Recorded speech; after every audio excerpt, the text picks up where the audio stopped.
สวัสดีจ้าสวัสดีท่านผู้ชมทุกท่านนี่เป็นผลการออกรางวัลหวยห้าน้อยพิเศษประจำวันที่29พฤษภาคม2569รางวัลเลข2ตัวรางเลขที่ออก6767รางวัลเลข5ตัวรางเลขที่ออก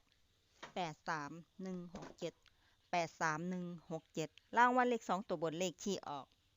6464รางวัลเลข3ตัวบนเลขที่ออก064064รางวัลเลข5ตัวเลขที่ออก7106471064นี่ก็เป็นผลออกมันหวยห้าน้อยพิเศษประจำวันที่29พฤษภาคม2569ขอให้โชคดีมีชัยถูกหวย5น้อยพิเศษได้รับเงินกันทุกคนด้วยจ้าฝากไว้ในด้วยจ้ะSubscribeกดติดตามและเป็นกำลังใจขอขอบคุณทุกท่านที่เข้ามารับชมและรับฟังแล้วมาพบกันใหม่ในผลการออกหวยห้าน้อยในเวลา 18:30 นาทีในห้าน้อยปกติ